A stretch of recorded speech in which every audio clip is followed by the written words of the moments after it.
When I worked with children, it was very entertaining listening to their stories, right? Children's imaginations, although many times lead to illogical and very disconnected stories and themes, it was always fun to listen to it and hear it. I would not necessarily film it, right, because of how flawed it is, but it's fun to watch at times. M. Night Shyamalan is that child with money. Hello everyone, my name is Max Aaron James, and this is a review of the movie Knock at the Cabin, or The Knock at the Cabin. Not sure yet. Screenplay is by M. Night Shyamalan, Steve Desmond, and Michael Sherman, and directed by M. Night Shyamalan. The movie stars Dave Bautista, Jonathan Groff, Ben Aldridge, Nikki Amuka Bird, Rupert Grint, and Abby Quinn. The movie is based off a novel by Paul G. Tremblay about a family vacationing in a cabin and are then taken hostage by four people who believe that this family must make a choice of whom among themselves must be killed or sacrificed to avert the apocalypse. The thing with M. Night Shyamalan is usually he gives us movies with relatively interesting ideas or they're entertaining no matter how flawed they are. And many times they end up to be, for the most part, building up to something and end up falling flat with twists that are over the top, very disappointing, unnecessary, make no sense, or a combination of those. And he gave us The Last Airbender, which, my goodness, I do not know what he was thinking. And you have movies like The Happening, which is hilariously bad, but it's so bad that it's fun to watch. And that is the difference between that movie and this movie. Knock at the Cabin is just boring, very boring. I was waiting for something to happen, right? For the story to really get going and pick up the pace.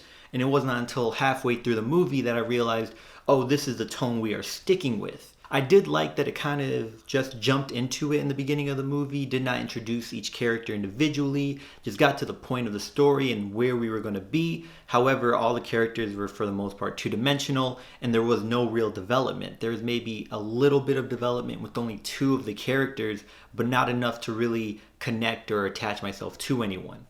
I have nothing to say about the characters. None of the actors did bad. They did really good with what was given to them. They looked good. They did not stray off their mark. They had good continuity for what I expected the characters to be throughout the movie. Just none of the characters were interesting. Now, although none of the characters were written well and none of them stood out, Dave Bautista himself stood out, maybe because he is the most recognizable actor at the moment and he's the big guy. And I think he was given the most screen time. And also I feel that they were trying to add some interesting elements to his character, but they were not good enough. Now that is all I have to say about the story and the characters. Let's get to M. Night Shyamalan. This man loves his close-ups, my goodness. And it was just distracting and did not come off or portray the feeling that I would expect you would want to evoke from such a close-up.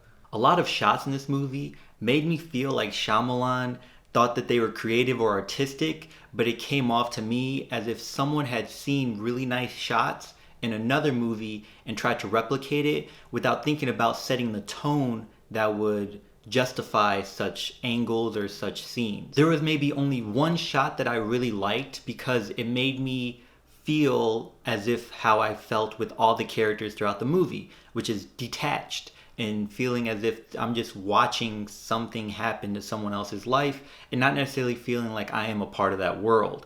And so that shot was good.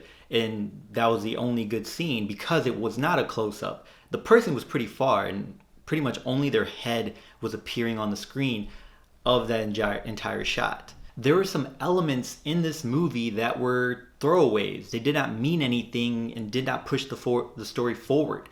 Even twist, or we'll call them twist, were there for no reason and just seemed or felt as if they were meant to mislead or misdirect the audience, but they were just distractions that led nowhere. And if you remove those, the movie would stay the same. It would have been boring, but it was already boring to begin with. This is a movie I highly recommend just to wait till it's streaming. Do not bother going to the theater to watch this. Last month we had the movie Fear, which is pretty bad, and I'll even add The Happening, another movie from M. Night Shyamalan. Both of those movies are bad, but entertainingly bad. And though they're movies that I could rewatch with someone who had also seen the movie for us to make fun of it, to think about what could have been done to improve it, or to laugh at dialogue or things that made no sense. And that's not something I could do with a movie like this. Here with this movie, it is so bland, I do not know what to make fun of. I do not know what to go back to and think about what to improve on it unless I make an entirely different story. Actually, I feel that Shyamalan was playing it pretty safe with this movie, even from himself. It felt as if he was trying to avoid doing the things that people complain about when it comes to his movies. But actually that is what makes his movies so much fun, because the third acts end up being hilariously bad, or the movie ends up being very goofy. And here, because he avoided it, there was nothing there to really attach to or cling on to.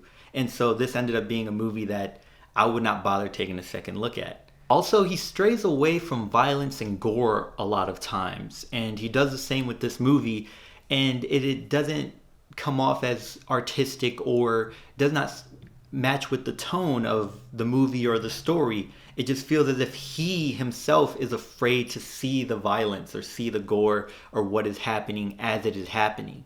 And maybe he is. Maybe he does not like seeing violence. Maybe he feels very uncomfortable himself, and that may be an element that he adds to his movies. Does not help his movies, but would be more understandable.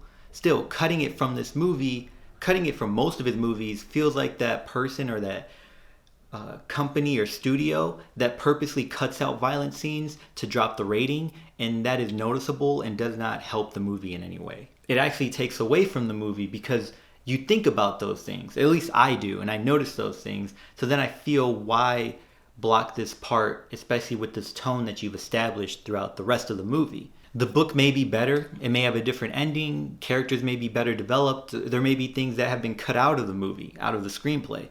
But as far as the movie goes, it's trash.